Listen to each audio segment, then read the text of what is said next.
Hello बच्चों, कैसे हैं आप सब। आज हम लोग स्टार्ट करने जा रहे हैं आपके बिहार बोर्ड के क्लास 10 के इंग्लिश सब्जेक्ट में पैरानोमा पार्ट 2 के चैप्टर 6 को। और आपका चैप्टर 6 है बच्चों वंस ओपन ए टाइम, एक समय की बात है।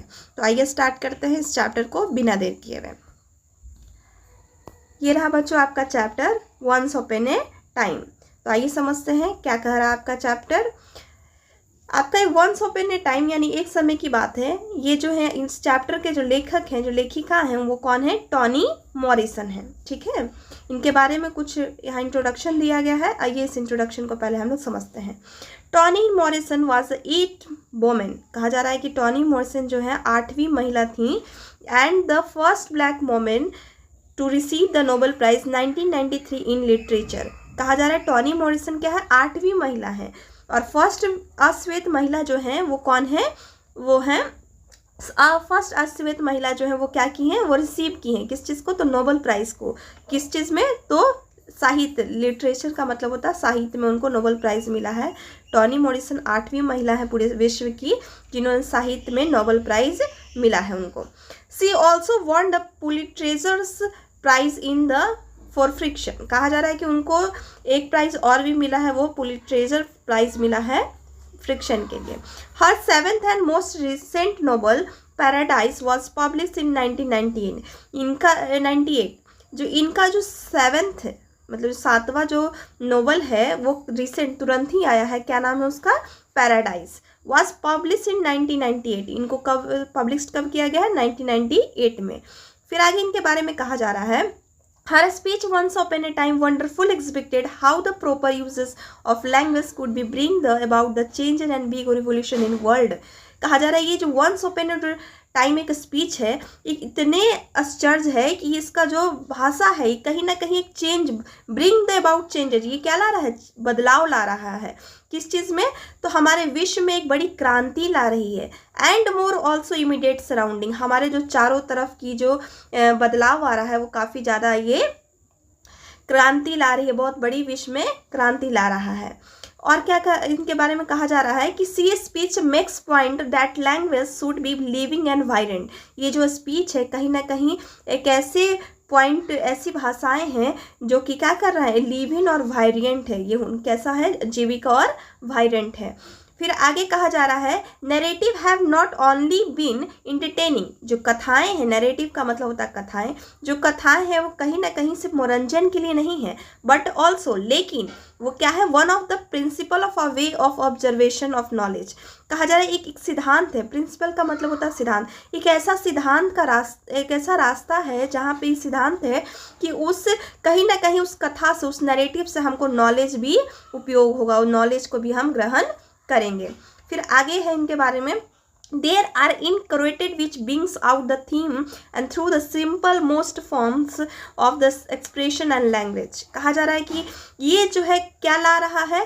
तो एक ऐसे सहजता, किसी भी कथाओं को, किसी भी कहानी को इतने सिंपल फॉर्म में दिखाया जा रहा है, उसके एक्सप्रेशन और उसके लैंग्वेज को, कि उसके थीम, जो उसका थीम है वो बाहर आ रहा है।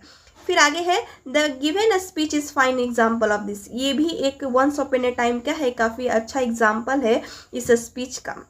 तो आइए स्टार्ट करते हैं आपके बिना देर किया मेन चैप्टर को। अभी तक हम लोग इंट्रोडक्शन देखे बच्चों, अब हम लोग एक एक चैप्टर को, इस चैप्टर को देखेंगे, एक एक लाइन को समझेंगे। आइए क्या कहा जा रहा है।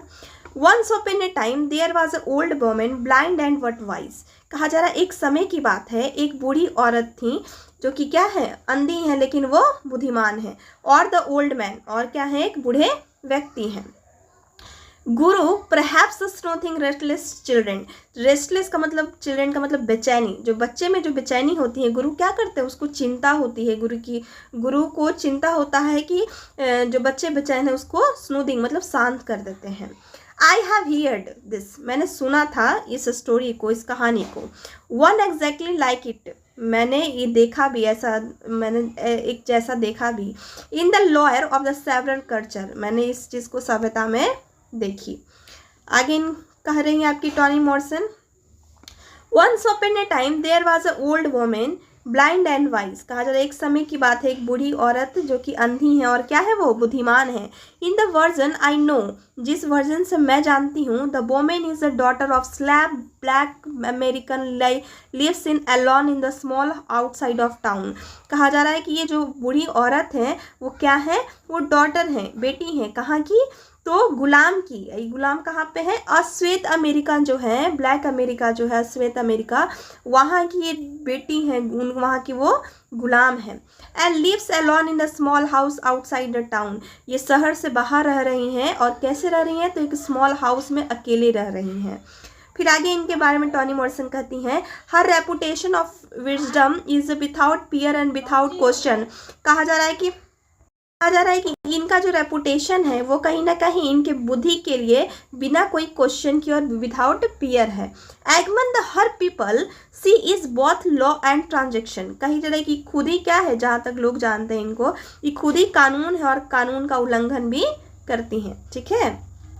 The honour she is paid, जो इस सामान पाई हैं, द अवी इन विच सी हेल्ड, जहाँ पे ये रहती हैं, रिच बियॉन्ड हर नेवर, इनके जहाँ पे रहती हैं और इनका जो सामान है इनके पड़ोसी से, टू प्लेस फार अवे, कहीं ना कहीं पड़ोसी से दूर जाके, टू सिटी, मतलब इनकी प्रशंसा, इनकी जो सामान है इतनी दूर तक पहुँच गई है कि इनके पड़ोसी से लेकर बाहर शहर तक पहुँच गई है।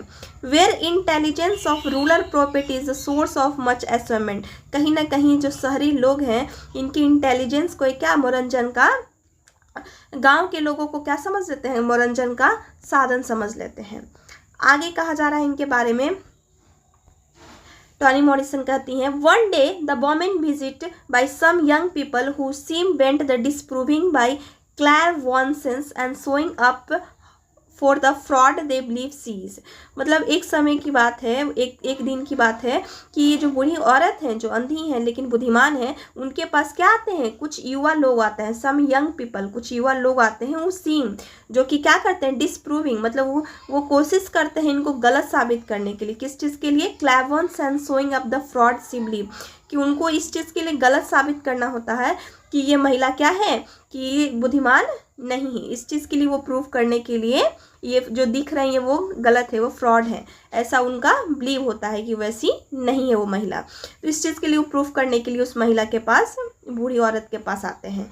दे प्लान सिंपल, उनका प्लान बिल्कुल साधारण था। दे इंटर हाउस, ये घर में घुसते हैं, and ask the one question to answer which right स्लोल्स on her difference from them, कहा जाता है कि वो एक क्वेश्चन पूछते हैं उस बूढ़ी औरत से और वो जो आंसर देती हैं, इनके जो सोल, उनके आत्माएं जो हैं वो कहीं ना कहीं उसको जो उनको जानकारी थी उससे कहीं दुगना उनको इस चीज़ का एहसास हुआ उनके क्वेश्चन का आंसर से।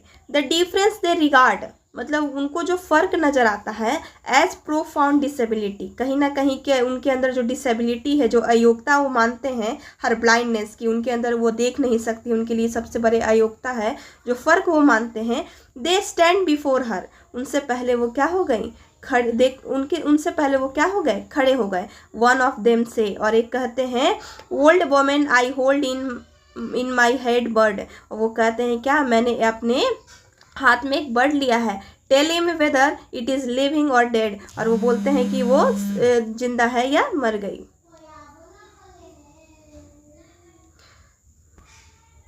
आज यहीं तक बच्चों, अगर वीडियो पसंद आए तो लाइक और सब्सक्राइब शेयर जरूर करें। Thank you so much.